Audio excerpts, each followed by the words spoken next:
Hello guys, so nandito naman ako ngayon at ito, para makita nyo naman yung isang bahagi ng aking pagkatao kung sino ako bilang siyempre isang tatay at isang lolo. Ito, nagluluto ako ngayon at ito ang aking mga ingredients.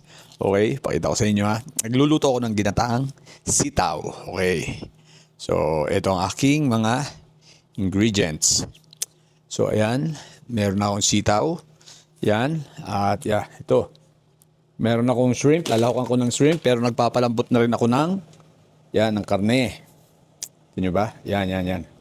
So, nagpapalambot na ako ng karne. Tapos, ito, sitaw, syempre, luya. Yan, ang aking mga ingredients. Ito, yan, bawang, sibuyas, syempre, sili, and shrimp. Lalahukan ko karne at shrimp para masarap. Okay? So, yan. Yan ang ating, gagawin ngayon. Teka lang. So, yun nga, ito. Hiwa tayo ng sitaw. At habang mag-hiwa sitaw, syempre, nagkakape. Alam nyo guys, walang oras ang aking pagkakape. Siguro sa isang araw, hindi bababa sa 5 beses ako nagkakape. Ewan ko ba? Pero sabi nga nila, di ba? Maganda sa health ang coffee. Anti-aging. So, yan. So, hindi tayo puro politika lang ha. Kailangan makita nyo naman ang aking mga, alam nyo sa Pilipinas bata pa ako, marunong na ako magluto. So, kaya mahilig ako magluto. Pero,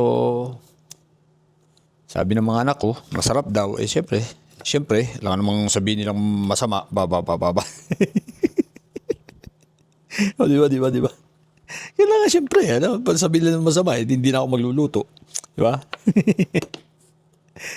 So, yan guys. Ito ang ating mga buhay-buhay dito. Teka nga pala. Tingnan niyo ang aming paligid muna, no? Oh, may snow pa siya, guys, oh. Grabe pang snow. Malamig yun. Biglang lumamig, eh. So, yun. Biglang lumamig ngayon. Ibig sabihin, iba yung lamig ngayon, ha? Kumpara doon sa mga nagdaan. So, yan. Iwa tayo. Habang pinapalambot ko yung karne, piniprepare. Teka, yung gata pala, no? Alam nyo guys, walang sariwang, meron, pero ewan ko paano ba nila ginagawa. Meron kami ritong nyug, pero hindi ko alam kung paano. Kailangan kunin ko nga yung panggata.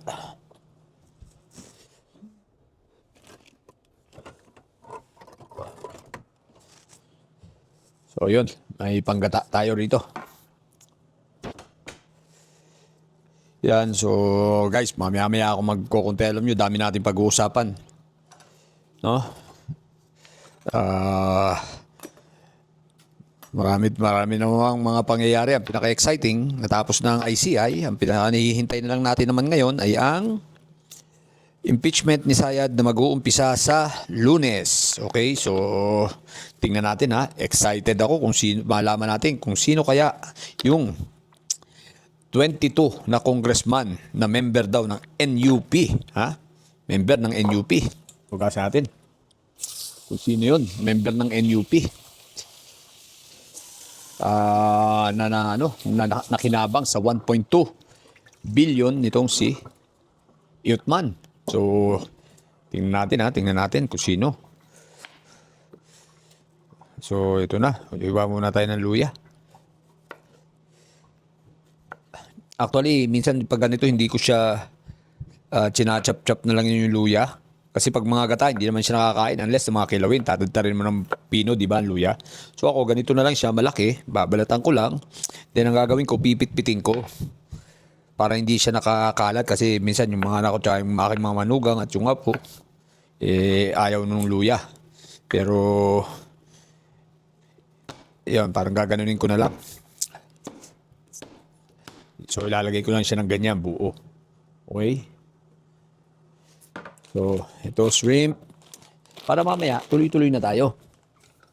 Hindi na tayong patumpik-tumpik pa. Diba? Dito may nabibili namang shrimp na ganyan na. Guys, yung ano na siya, kita nyo, balat na siya, balat na. Oh. Medyo may frozen pa nga eh. Balat na siya. So, yan. Ngayon, buksan natin ang ito guys, mukhang malambot na yung aking karne. Lambot na. Malapit na. So, ilalagay na natin. Bakit baliktad ang bukas ko? Sa puwit ko na buksan. What the heck? Di bale? Okay na yan. So, ito. Ilalagay na natin ang ating mga panglahok. Unahin natin ang bawang. Sibuyas. Okay. Lagyan na natin ang luya. Huli natin yung at ilalagay na rin natin syempre, ang shrimp. Na siya. Haluin natin. Kuha tayong panghalo rito. Haluin natin siya.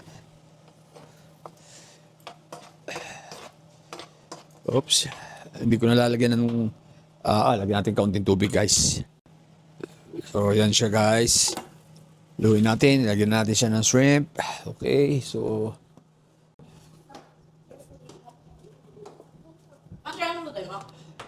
Gagataan ko yung ano yun? Magagata ako ng ito.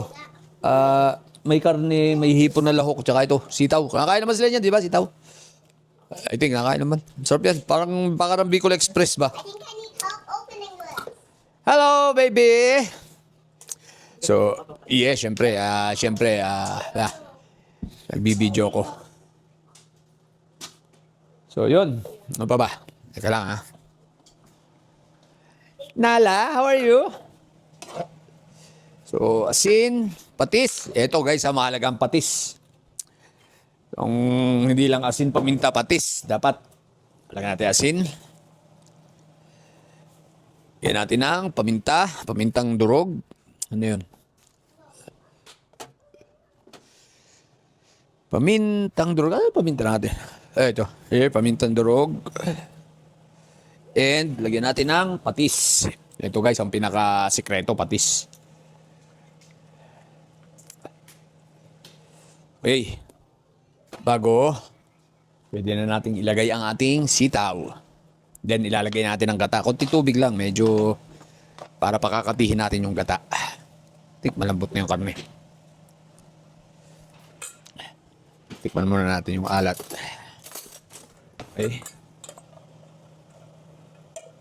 Pagkalagay ng sitaw, let's put the gata. Ihuli natin yung sili.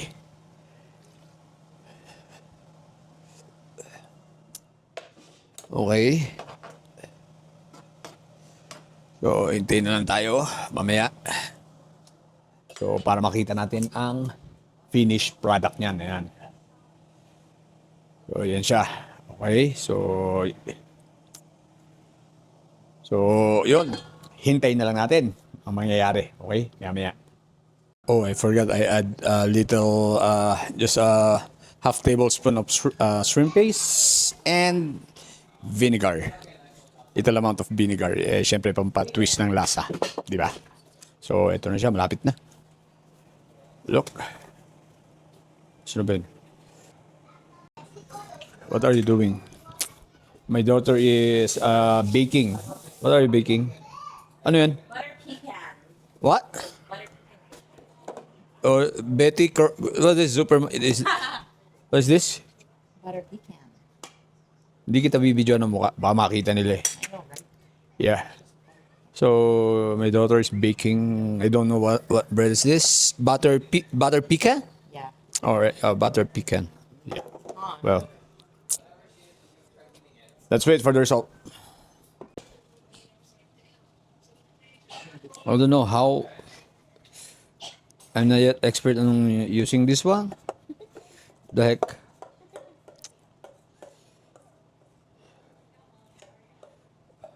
That's it? Are you going to put some caramel on the top? No, later. Okay. When you're eating it, then you put it. Is that sweet? Too much? Not really. Right? So, papatuyuin ko na lang ito ng konti. Pag natuyo na siya, naglangis-langis na. That's it. Father, excuse me. Wow. God.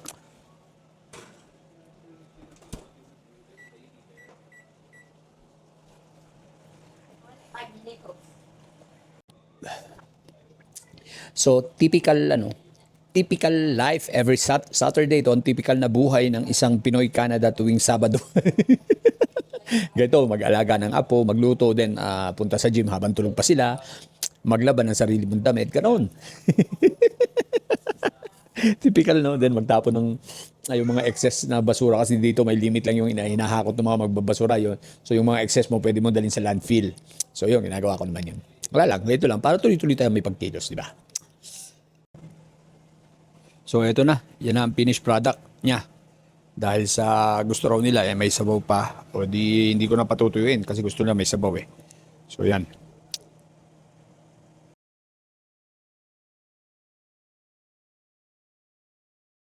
So yan, ako yung nagugutom na, kakain tayo. Kain. Kainin ko yung bahaw. Buti may bahaw dito.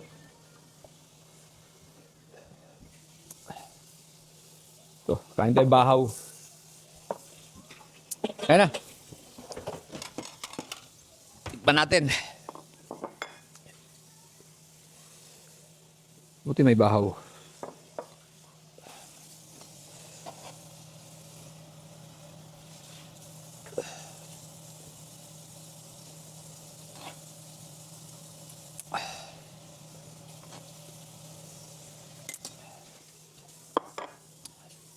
That's it, guys. Hap. Sitaw. Shrimp. And meat. Parang napaka-tender ng meat. Na.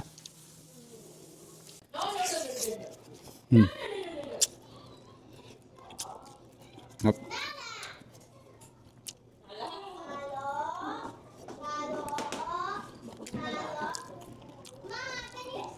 Mamaya, magkita-kita tayo sa live, guys. Siyempre. Marami tayong pag-uusapan.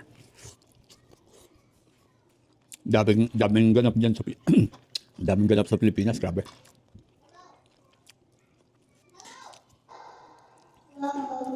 Pero excited na lahat sa impeachment ni Sayad sa Monday.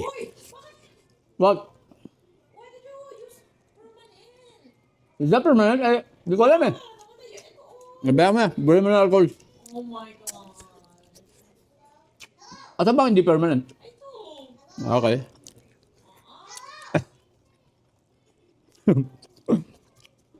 Permanent yung nagamit kong marker. Kasi yung mga gastos namin, sinusulat namin dyan. Ganon. Para alam namin. Kasi siyempre, kumbaga dapat, ganun kami, dapat lahat budgeted. Ganun kami, dapat within the budget lang kami lagi. No, even ang food, lahat. So, ganun kami ang sistema namin. Ever since naman ganun kami. Even ako. Okay, kaya lang, magkita-kita tayo sa live ko mamaya. Ha? Sa mga Burgundy dessert by Sayad, ha? Kumain kayo ng masustansya, mga nanyo.